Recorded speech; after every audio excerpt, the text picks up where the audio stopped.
engineer life is such that what you can learn or grasp things at that age, young age, you should give your maximum input. Like someone senior told me, if you trace the line properly in your first ship, you will never have to trace line again, pipelines again. And that is true till now. And this is not only annual dinner that we are giving, annual dinner and dance we are having. We are also having family day. Golf also we are doing, movie also we are doing. Walking also, once a month we are doing walking also for, and we have got a Adda place also where every Friday evening you can go and have dinner or lunch there. 50% is paid by us, 50% by the person.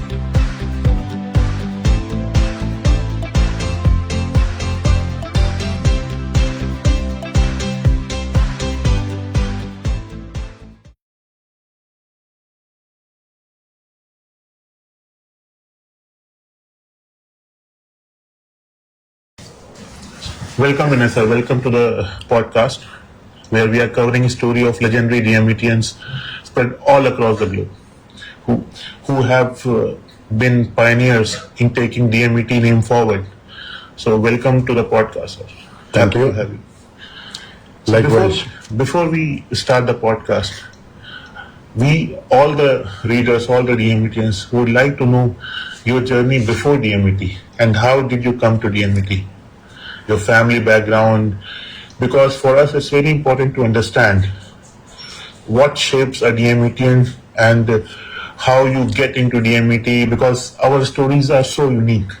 So we would like to know your story as well. My father moved to Dehradun in 1952 to study there, and he liked the place so much he started staying there actually after his finished his studies, and then he further went for studies to Roorkee Engineering College and then came back and was working in Dehradun. He was a government employee also, and then he started his own private firm also. So I also born and brought up there. I studied in Cameron Hall, and after Cameron Hall I gave exam for IIT 82-83 when I was selected for DMET. So 83 December we joined DMET Kolkata. And that is where the DMET life started. So was your family very supportive of you joining DMET? So you told me before the podcast when we were just breaking the ice that you got admission in TS Rajendra, and DMET happened, I guess, accidentally, like most of us. So what was that story? Because you could have been a TS Rajendra / TS Chanakya pass out. I had given the TS Rajendra and DMET exam in 1982 when it was direct exams. So for interview we had gone to Delhi also, and I was selected for TS Rajendra, where the fees was also paid, everything was paid. On last day when I was supposed to take the train to Mumbai for TS Rajendra, after discussion with parents and father especially, it was dropped. Because the main question was, if you, after Rajendra, if you join ship and something goes wrong with you physically or your eyes are not working properly, your future is lost. So they told me in a way, either you do business in Dehradun or study further for engineering. That will be good for your future. So that was the reason why I didn't join Rajendra that time. But as life will be, or life, in 83 I gave IIT, and my friend who filled the form for DMET also, and Rajendra that time, I got selected again in DMET, so I went there and joined there. So your family was supportive of you joining DMET? Because a lot of people did not know about DMET even in our time. Yes, that is very true. They were not aware of DMET, so it took long time for them to understand. But my one answer that will be graduate engineers, and then after that we can give any exams of a further studies, we can do whatever. And graduate engineers have a good position in the market anyway, or any place in the world. And I told them it's as good as mechanical engineer. So that was. I guess that's the story with most of the DMETians explained to their family. Yes. And the times have changed. We both belong to different generation of DMETians, but I have spoken to thousands of DMETians, and one thing they say is that they can never forget the first year of DMET. I guess that's where you build lifelong relationship with friends, and also the ragging part, which is now used as a bad term, but those days I guess it was necessary to be ragged to form a man out of you. So tell us some stories about first year. So I will not say first year, I would say first day only for me. okay, Calcutta station, where the train stopped, Dehradun Express. We were 4 of our batchmates from Dehradun. We all were traveling in that train. To look at such a big station was surprising for me, because sailing from Dehradun, only one station used to be there. That is what we have seen. So Calcutta was a big metropolitan city, and it was a surprise for us to see such a big city. And then DMET bus, we went in that bus with that black box of us, roll number written there and name written there. We went to DMET, and first voice we heard was something like hissing noise. So that person was Mr. Seal, our third year. Second year were not present there in college. And we are very close friends now. Kaushik Seal. No. Okay. Sujoy Seal. Sujay Seal. Same batch. Okay. Sujoy Seal. He is in Oslo now. But his family is from Dehradun, so we became very close in Dehradun. So that is where we started for first day, and once we got into the room, the beds were not there for us. So one senior came and told us, you want beds? So he took us to the senior hostel. That was in the 7:30, 8 o'clock in the evening. Okay. And we came back at 12:30, 1 o'clock in the morning. So you can imagine the room you open, you can find the smoke coming out from those rooms.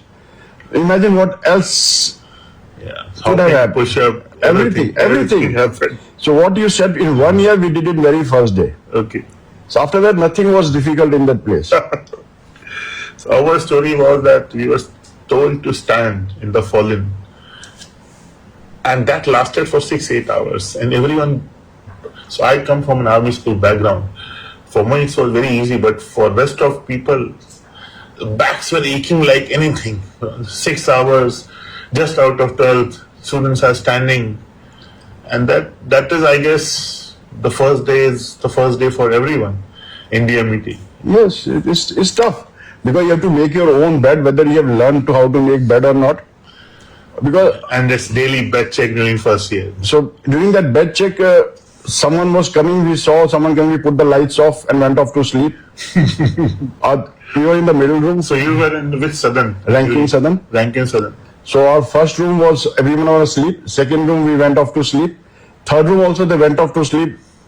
And in third room, by mistake, that senior asked, anyone awake?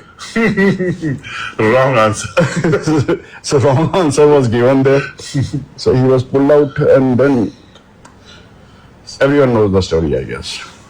And I believe that the friendship we make at DMET are lifelong friendships, and even when we part ways, we choose different careers, and that's the friendship and that's the brotherhood. I have never found that kind of brotherhood in any other colleges. I've interacted with hundreds of alumni from different colleges, and they are also amazed by the brotherhood we have at DMET. So if you can give example of that brotherhood, I know you have already mentioned 5 friends, Atul sir, Randeep sir, Manoj sir, Raman sir, Naveen sir, who I guess all are from 3469 to 3474. And very interesting, the 5 friends you mentioned. And why? So I want to know your opinion. Why the brotherhood of DMET stays for life, and was it the place was blessed? I believe the place was blessed. The P19 Katla road is blessed because that is something which is unusual. Or maybe I want to know your reason. Why do you think that we formed that kind of friendship? I'll explain to you. Basically, when you are born, you are with your parents closely. But when you start going to school, you see different students, different things. But those also change over the period of time in schooling. When you come out of school, you go to college. college, your main aim is to study hard so you get a better marks. But in DMET, only besides study, everything else is there. Yes. And these friend circles, you are sitting for 4 years together every day in the morning and in the evening. I mean, if you're not sitting in the afternoon, that is, they're having rest or something else, siesta. But otherwise, every morning and evening is spent with them only, in a way. In a good way or a bad way, whichever way you say. But if 4 years you're staying so close to each other, which is not possible with your parents or your wife also and kids also, I would say. So that has to grow up. There's no other two ways about it. And since studies are very few students who study actually there. And if you see... So I guess we studied 1 month before examination. I don't know whether it was true at your time as well, or it was 1 day before examination. We studied, see, everyone has come, I would say they're all from IITs, right? Yeah. So basic knowledge everyone has. But the study level, or I would say the study requirement out there, except for the senior most people who are first to 10 rank. Yeah. Rest all study definitely, but maybe 1 month before or 1 day before doesn't make a difference. Yeah. So what was like? Were you a very studious fellow who scored very high in examinations, or you were somewhere in between? I've always been in between. Okay. Never very high or very low, always in between. But maths was my high scoring class, Okay. whatever reason maybe. But I used to like maths also, but everything, everywhere maths helpful. So I got supply only in first year, that too in boiler, because you have to mug and write, which I couldn't do.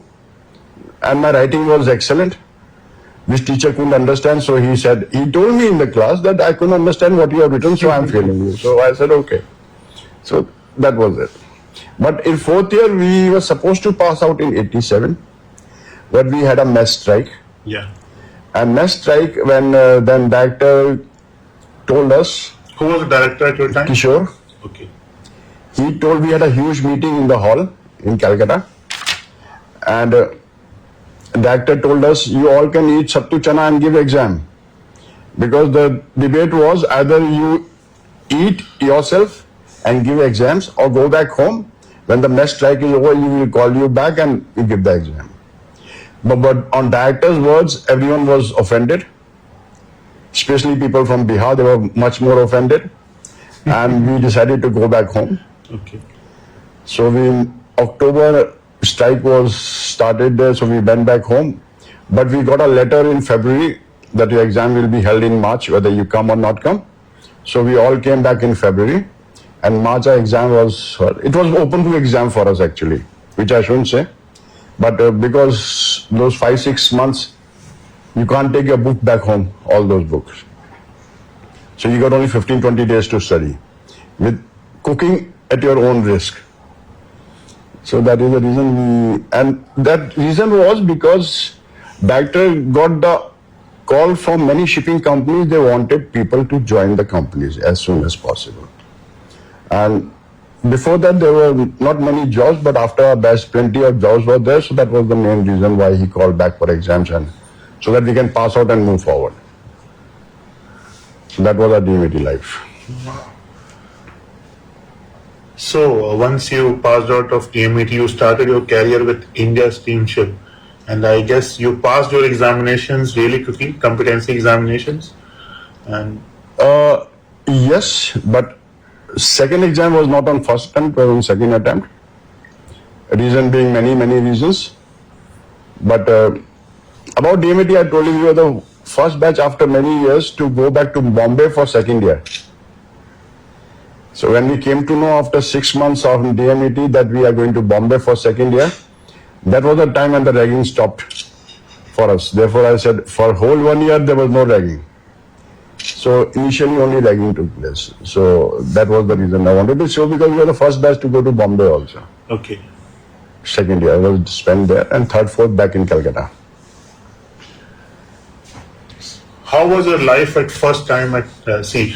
I'm asking this question because a lot of young DMETians who are about to go to ship will watch this podcast, and there is a undercurrent that the next batch or the next generation is not tough enough. So, and I guess it's good to have this opinion, but I guess every generation is different. Their time and our time, your time is different, and we should embrace that. They are more socially aware. We were not aware because social networks were not there. But I would like you to remind us about how was your first ship, and what advice would you like to give the young 50 engineers going to ship now, so that they can raise the DMET flag high and keep making it to the next level, like you guys have done.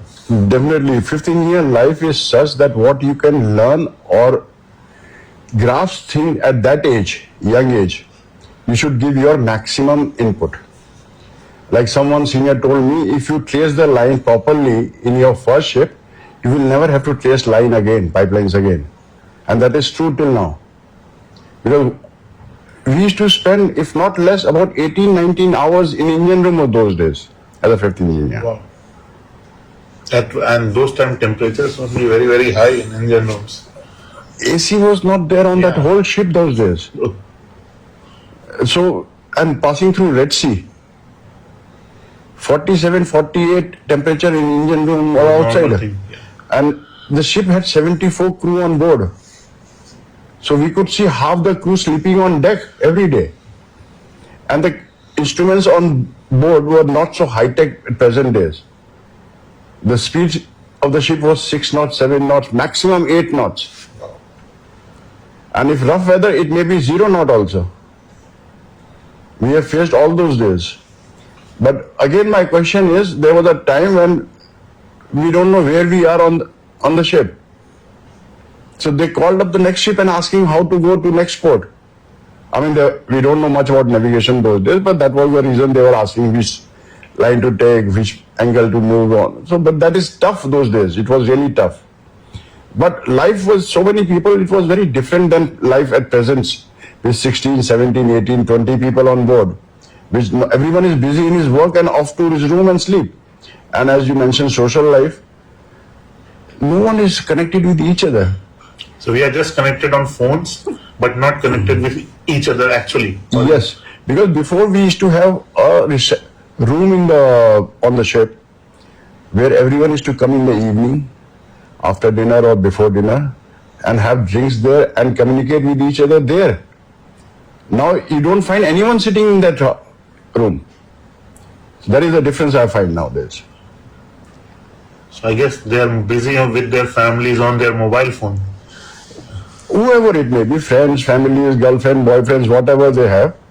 But my point is that it's not only on ship, it is in normal life. Even with your own family, grown-up family, you will not find each other talking to each other much. Everyone has got a busy life with the phone, if nothing else. So like you said that we have done everything in DMET. Like, I guess I am on your side in this because the ranking, the final passing out ranking where we are ranked from 1 to, we were 144 in batch. I was just 69, so I was just in between. But I don't know why I was 69 because I've never studied. And I was supposed to be somewhere at the last. I have done everything except studies. And like most of the DMETians listening to this podcast, we found our better halves during DMET. Same with me, same with you.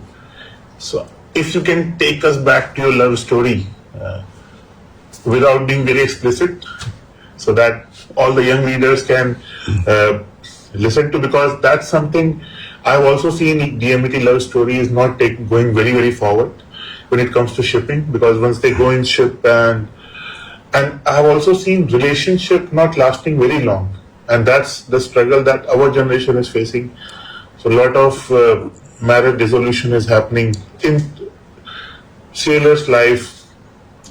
And what was yours? And tell us about your love story, your journey, and because it happened in DMET, and what is your reason of success of such a happy married life or married life?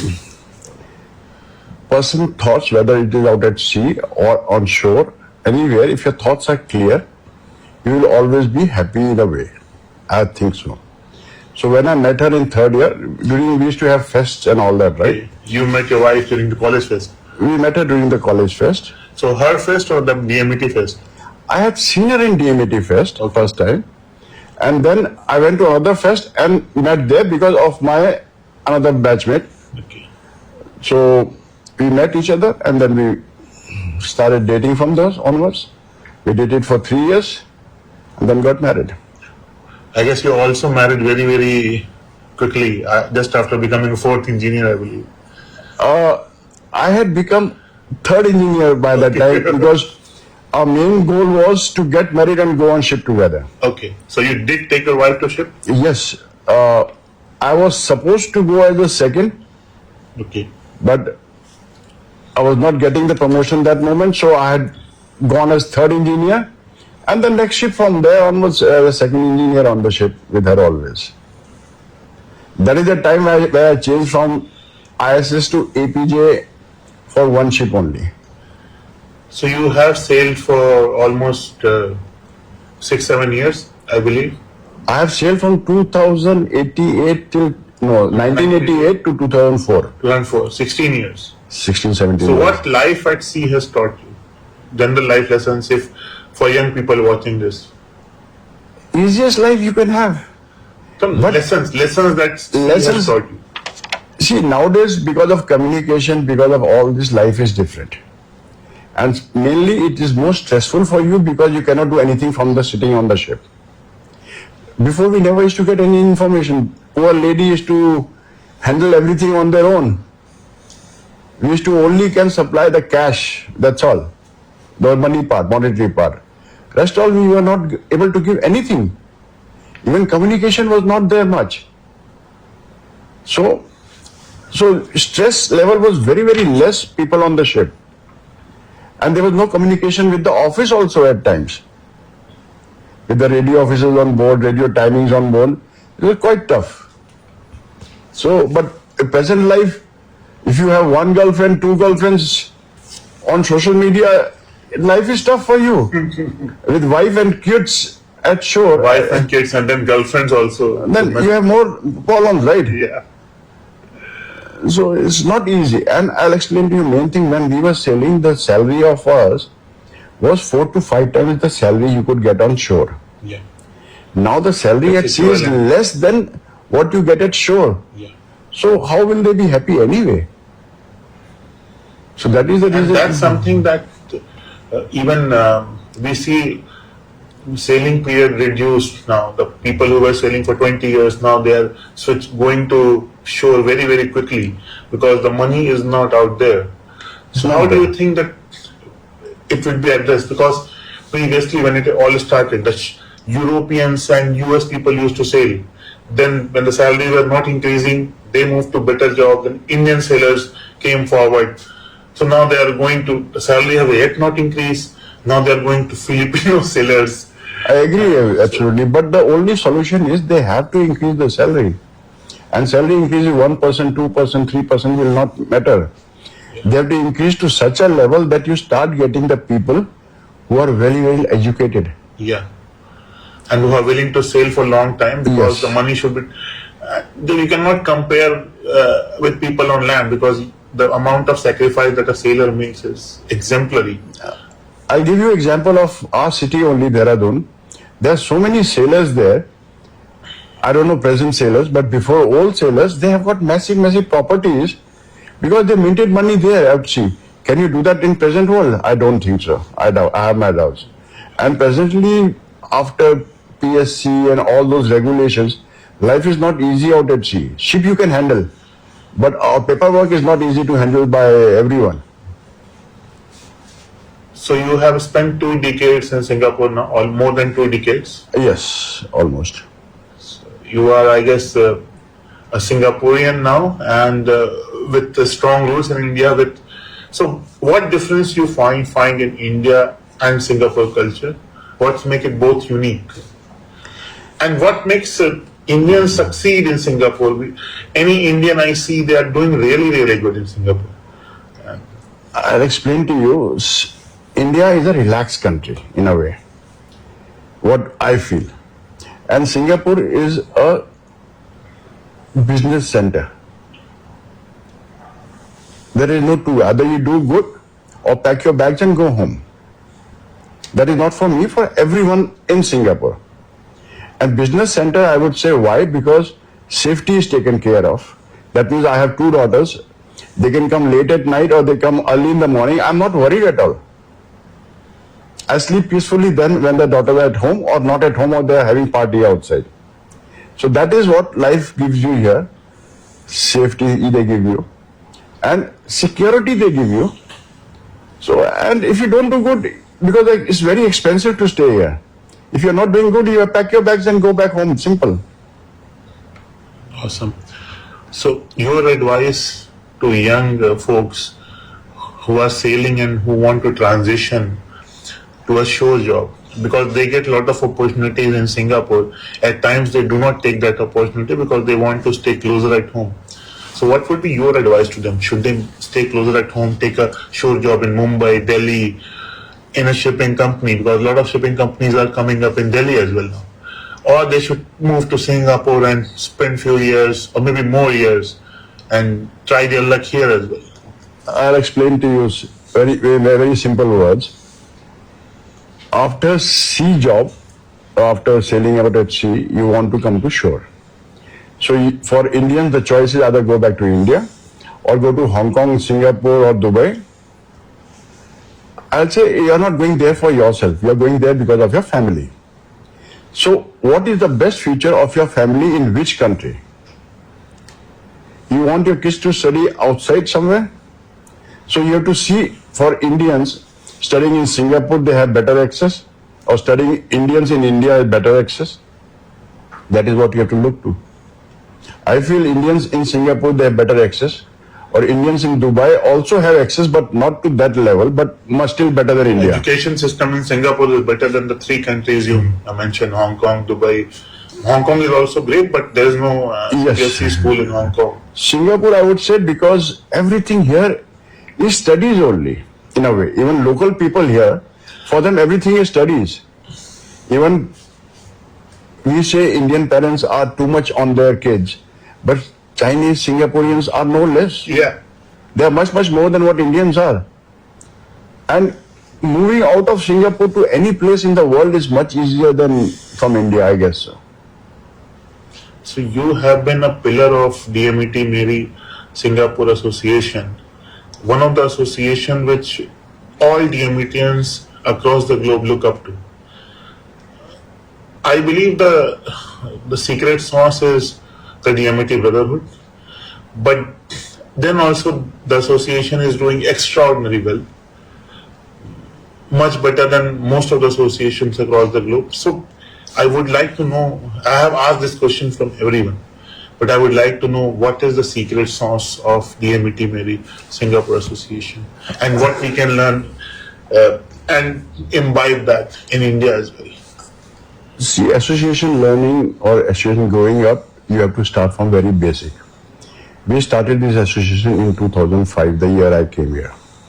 We had a party of about 25-30 people under the same name, DMET Alumni that time. Not Mary was not there with us. And we used to physically go and work for those things, and we used to get money on our own contribution. And first party I remember in 2005 we had in MarineX Park only, where we stayed, condo we used to stay. Half the condo people were shippies, but we had only for DMET party there.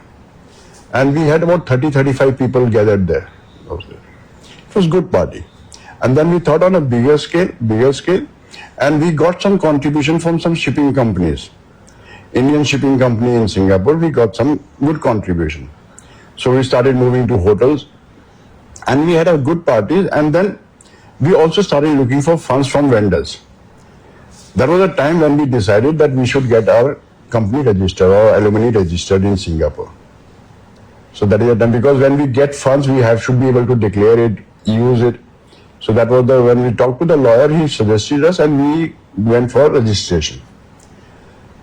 We were 7 people in the beginning, and then we came to 14 people.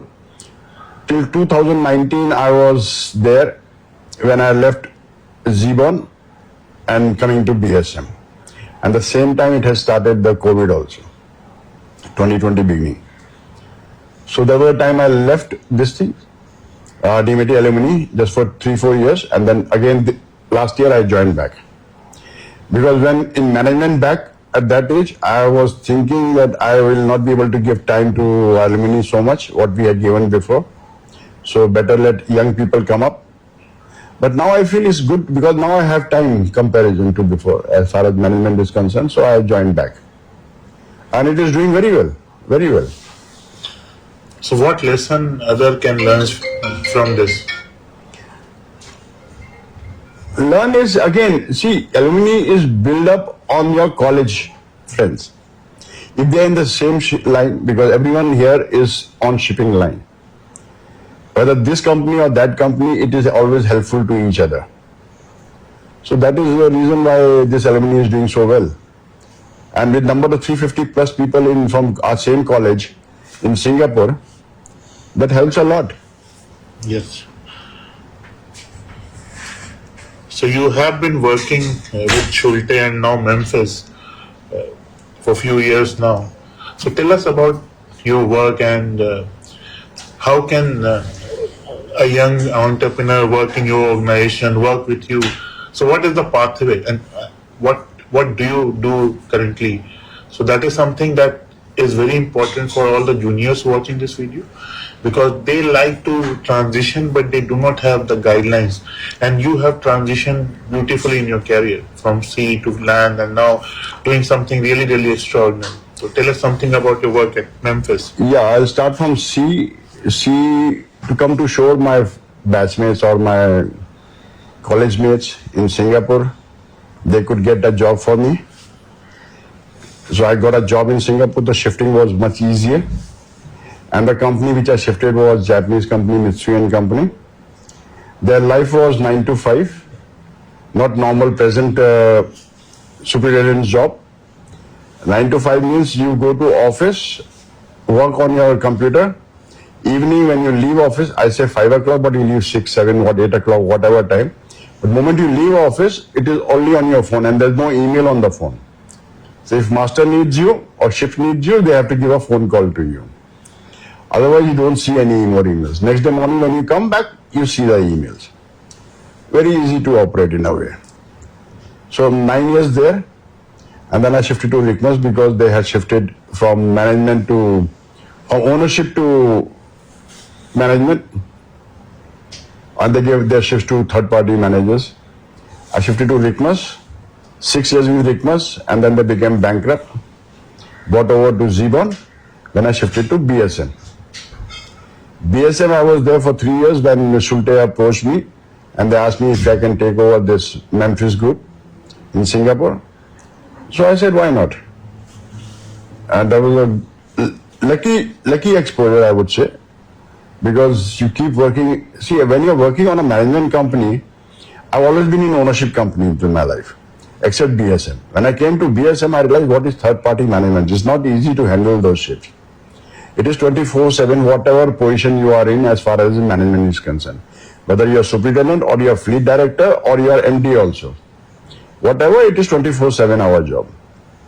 But the moment I moved away from management and came to space, repairs, the life has changed from 100 degrees to just 5 degrees, I would say. The life has become so easy after that. Ship spare market is very, very big. So does Memphis only services BSM ships, or it is like you are giving your services outside as well? We are exclusively for BS vessels. Okay. They have about 85 vessels, and BSM as and when required, which they have about 650 plus vessels. But we are also going to third party. Okay. We are with the Tom, we are with MSC, many big companies, yes. So it's ship spares or ship spares and services as well? Spares, I would say we have just started recently because BS wanted spares from our side, for main engine and oxygen spares only. Otherwise, repairs, safety, navigation, even BS vessels, 85 vessels, we are doing the annuals for them. Annuals means safety annuals and radio annuals we are doing for all the ships. If someone wants to start a business in shipping line, what do you think and with low capital, what do you think those businesses can be? Can someone get into shipping line? Because ship owning is a very capital intensive job, and we have limited number of ship owners in DMET, hardly any. So if someone wants to get into, and I'm asking this because I want young generation who want to get into entrepreneurship to learn from you, because you have been at management level for more than 2 decades now, and you would have better idea and better far-sightedness than most of us. Very true. It is not an easy job to buy ships and run ships. You can become an owner to buy ships and then give it to third party for management. That is a very different thing. But if you want to manage yourself, it is not easy. It is like running the whole city yourself. Because as you know, as being a ship, DMETian, you have sailed on a ship definitely. So you know, ship has got each and everything. So you have to see from insurance, from running of the ship, cash flow, because salary you cannot delay. Maybe repairs you can delay. 1 month, 2 months, 3 months you can delay. But salaries you cannot delay. Food you cannot delay. So you have to be cash rich to that level at least. So that is where all those things come from. If you are, because running a company, if you are not cash rich or you are not got loan from any bank or something, it's not easy to run. It's not easy. So what are other avenues of businesses where DMETians can enter in shipping with low capital intensive? What I have seen is IT has become a very low capital thing. And many people are doing that, and many people are doing very well in that. Very, very well, I would say. Repair and servicing people are doing it because, as far as what I have seen in Singapore, because to get your own people to work, very difficult in Singapore. So, but you have a company, you can take help of third party who can come and work for you. But again, the salary, money part has to be there, because you will not get the money the moment you finish the work. So that is what is taken care of. What advice would you like to give young DMETians? Because we all need guidance from seniors like you, and you have been very active in DMET community. I guess you also founded a DMET emergency WhatsApp group, which is a beacon for hope of lot of DMETians. But tell us something about why that group was founded. And yeah, there are rules and regulations that we should follow in that group, but that group has become beacon of hope of, I guess, thousands of DMETians now. They are stuck anywhere, they just write in the group and their problems are solved by someone or other. So what made you create that group? We just want to know the story behind that group. So for those of you listening this for the first time, Vinay Gupta sir was one of those people who started YYZZXX, I believe, DMET emergency WhatsApp group, and we are very thankful that we have him with us to answer this. So why it was founded, and because it has become a success and I guess beacon of hope for a lot of DMETians stuck in difficult situations. One superintendent from India had come to Singapore to take up a job which he was given, and he was gone in a place like Singapore on residence. One agent made a con out of him and earned maybe $2,000, $3,000 something, which was surprising for us. Any con thing happening like this is for Singaporeans or for Indians to find in Singapore was very, very thing. From there, the thought started coming, people coming to Singapore or anywhere else in the world, we should have a group, because DMETians are everywhere in the world. I would say everywhere in the world, at least all the ports in the world, if not less. And I found them everywhere. I mean, even West Africa, I could find some people. We had Ethiopians also working in DMET. Yeah. We have a DMETian who traveled from Cape Town for Singapore meet. Yes. So all those things can found out through this group. So when I made this group, the question here is, it should not be like a normal WhatsApp group where everyone will get up and say good morning, good afternoon, good evening, happy birthday. Because then the main item or what you want, someone wants to say, that is lost. Lost in translation because there's so many messages going. Yes. And everyone is staying in different part of the world. The timing is different. When you are sleeping, people are awake somewhere in Singapore. So those people, if they pass through all those messages, those people might not see it. So if the important messages, emergency messages, even at your own home, you are sailing, your family has got some problem back at land, or if you are going to any place in the world, you want some assistance there, even if you want some repairs to be done, your ship is in trouble. So any guidance or anything, that is what this group was made for. So a lot of our juniors reach out to me at times to post something in emergency group, and we had several conversations that you told me why that the junior is not posting things in that group, why you are posting them on your behalf. So I find a lot of young generation DMETians are very, very introvert when interacting with seniors. So how we can bridge that gap? How we can empower them to communicate with seniors from 70s, 80s, 90s, because they are no different. You spend, I guess, I have spent a lot of time with 60s, 70s, and 80s seniors. I find, I guess, the age is just a number, and we become very, very good friends when we spend time together. And I feel the younger generation of DMETians, especially from 2000 to now, are not spending a lot of time with seniors. So that is why there is a misconception then about interacting with seniors. How that it can be resolved? How we can bridge that gap between seniors and juniors? I'll take you back to college days. When we were in college, you knew or you know your seniors pretty well. Either the roll number or name, you know them pretty well.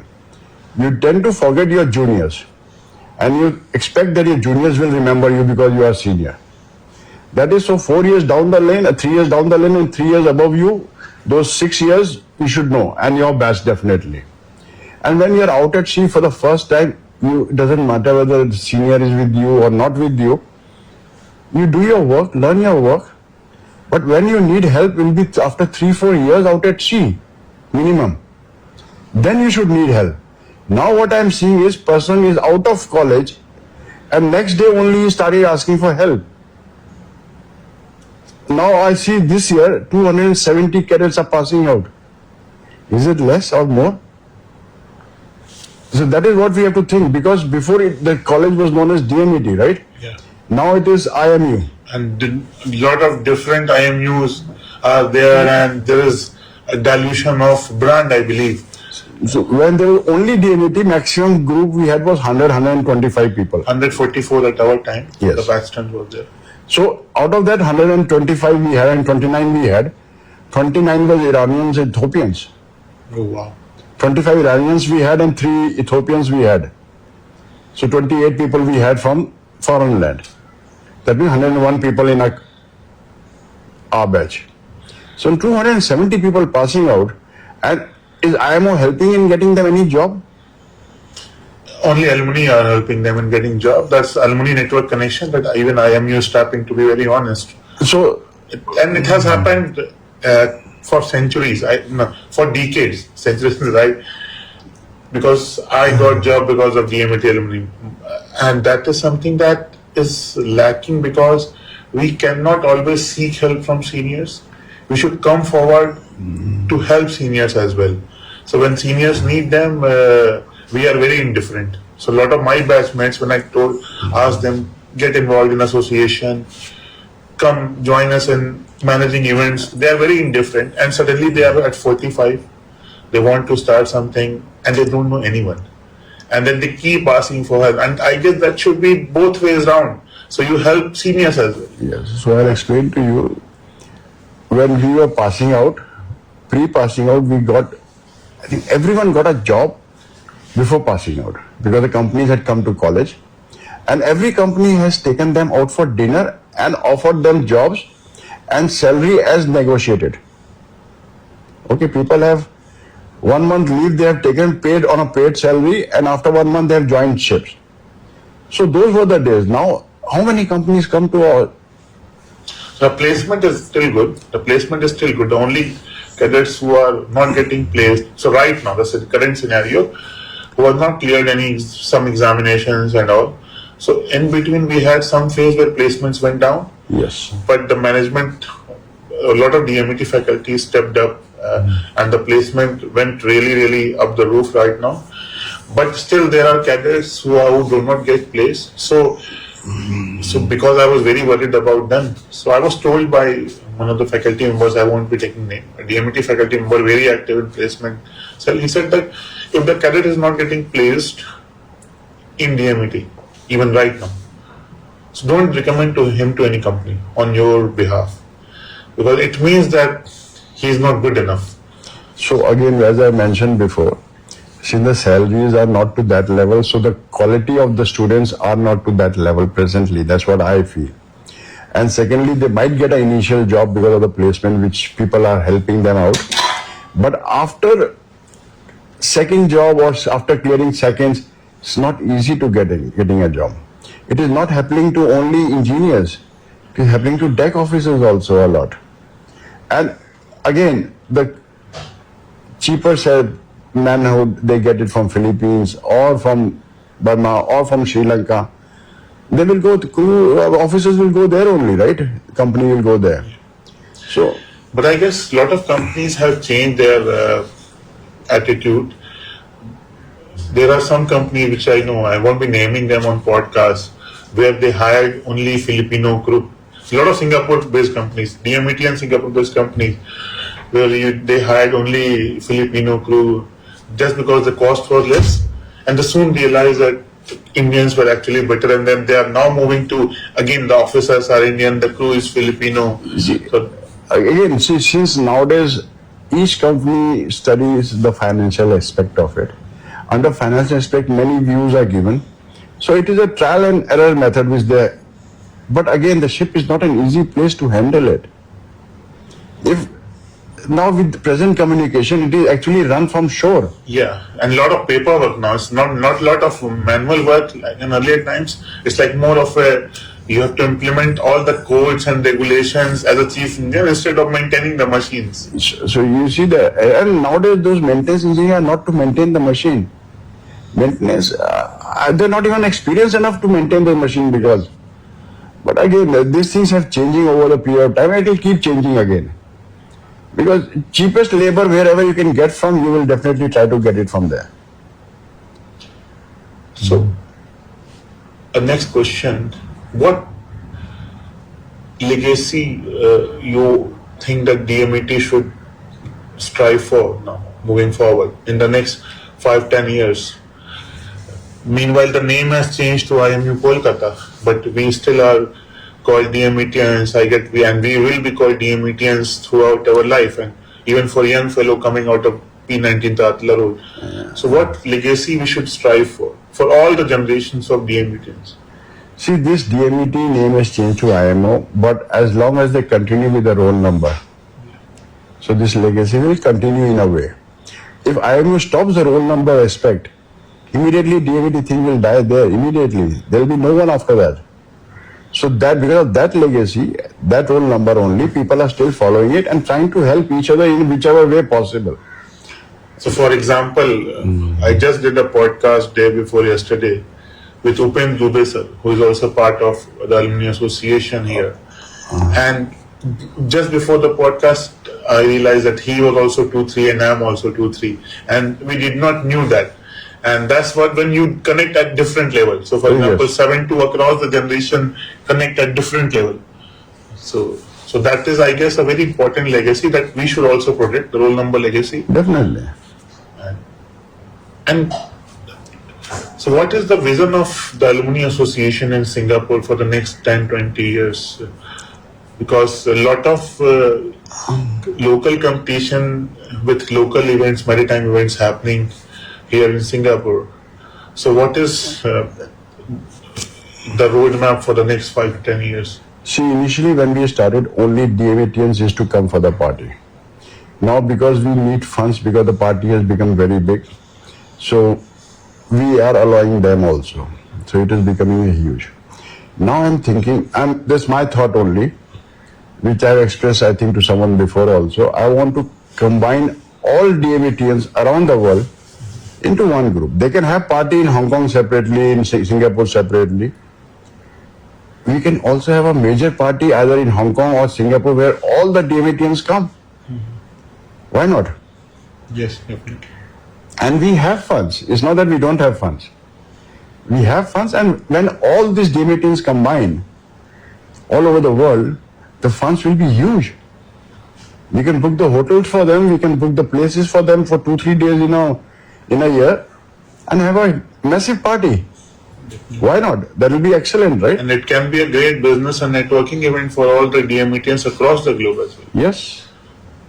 Now you know there's a party in Hong Kong. Now you know there's a party in Singapore, the party in Dubai, Mumbai. party in Cyprus. Cyprus you may not be knowing because there were 10-15 people only who had gone out for dinner.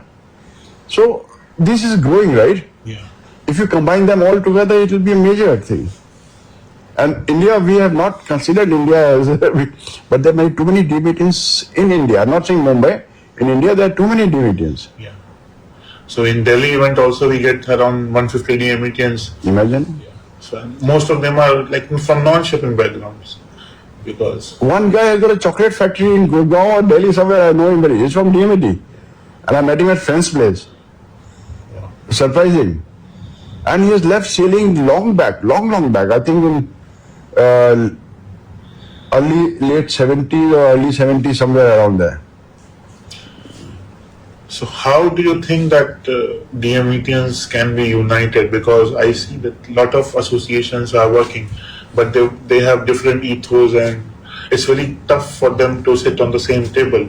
And I believe that's very hard, because if we keep ourselves different and we keep fighting on silos for our legacy, other people, other management, and especially it won't be good for our legacy, because as DMETians on whole, we have to protect our legacy, and it's always alumni who are the guardians of our legacy.